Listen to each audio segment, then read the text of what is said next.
I'm really onto a kick lately. I have a new book coming out in March. It's called Successful to Significant. It's really about why success is not enough. And I'm intrigued by the fact that there is a difference between living lives of success and living lives of significance. The definition of successful to me is getting what you want. Successful people get what they want. And we all know a lot of successful people, and there are successful people in this room.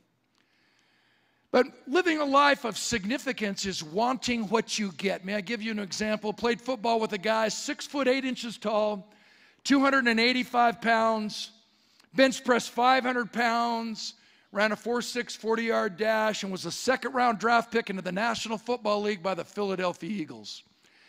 He was an offensive pulling guard, supposed to be one of the big slow guys, and he was a giant fast guy. After 2 years into the league, he's traded to my Oakland Raiders. After 4 years in the league, at the height of his career, he quits and walks out of practice never to play again. Why? He liked being a football player, but he hated playing football. He got what he wanted, but he hated what he got. Too many people who are caught up into the 8-to-5 job in all of our countries represented here today will end up with some money in the bank, perhaps some memories with their families, but at the end of the day, just maybe they hated what they had to do to accomplish it, never having the time to spend coaching their 5-year-old son in flag football.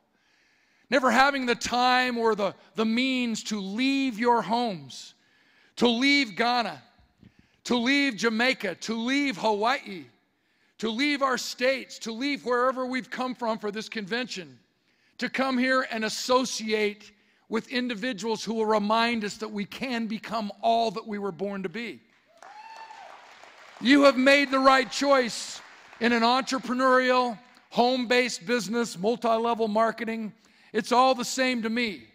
It gives us an opportunity to not just get what we want, but at the end of the day, not sell our souls in the process, not losing our families in the process, so that at the end of the day, when we do take our last breath, we like what we got.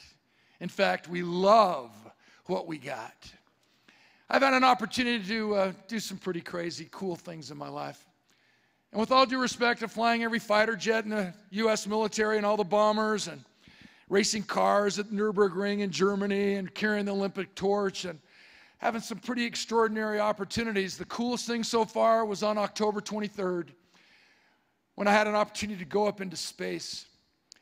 And when I'm up there looking at the curvature of the earth, gazing into the blackness of space and pondering eternity, it was a spiritual experience for me. I'm there with the pilot of my aircraft, and I clicked off the hot mic, so we had no communication for about 45 minutes out of the 3.5-hour sortie. And I'm sitting there in the sounds of silence, realizing that everything that we can take with us when we die, I had aboard with me on that aircraft. Our education, our character, our convictions, what we believe in, and the memory of whether or not we made a difference and our lives mattered before we die. When we have an opportunity to associate with the right people who talk about the right things, suddenly, yes, it is about the right product with integrity that's been time-tested for over 2 decades, that until now was only sold in the industrial market in 55-gallon drums, and now it's accessible to every single one of us in our own individual capacities. And it's been spoken so eloquently on this stage, everybody in every language in every country needs this product. Besides all of that, it still boils down to the fact that it's about you and me connecting at the deepest level, so that when I do more for you and you do more for me, we leave again saying, I like me best when I'm with you. I want to see you again.